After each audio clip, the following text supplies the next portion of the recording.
Hi, during this short screencast I want to show how to go through the OpenID Connect flow needed for merchant integrators to integrate to mobile pay. This was normally be done programmatically, but for the sake of illustration I'm going to go through it manually.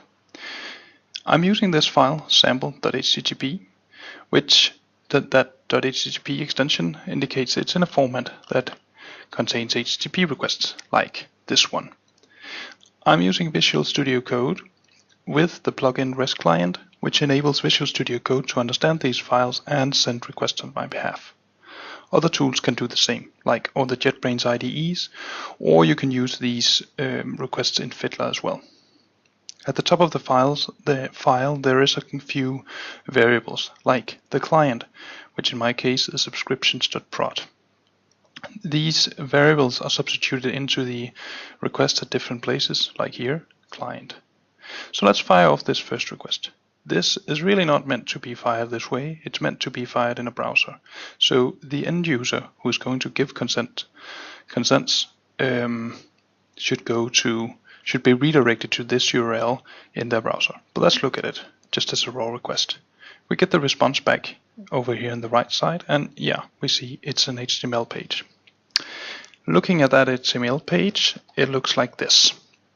So it's a login screen, and that's what you actually get. So I'm just going to use this test user and log in.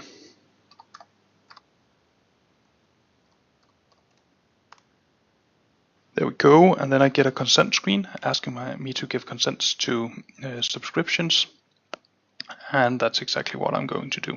So I'm going to say yes. Now the place I end up after that is another redirect, and that's a redirect back to the redirect URI set up in the client. So we see that back here in the request.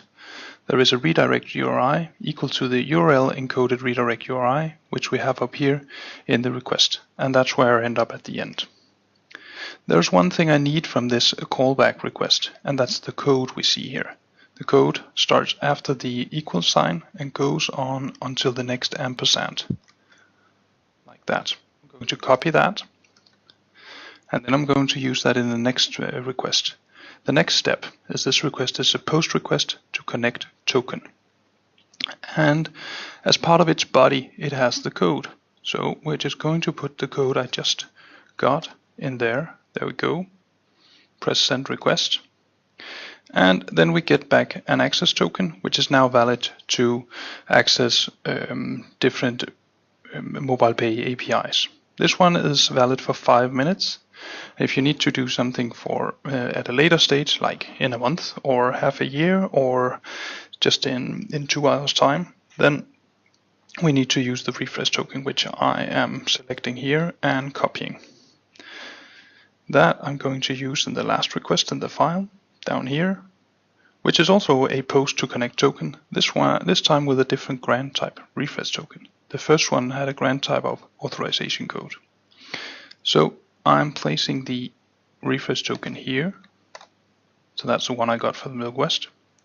Sending a request again, and then I get back a response that looks the same, a new access token and a new refresh token.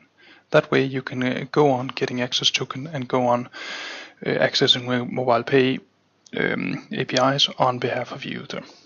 Thank you.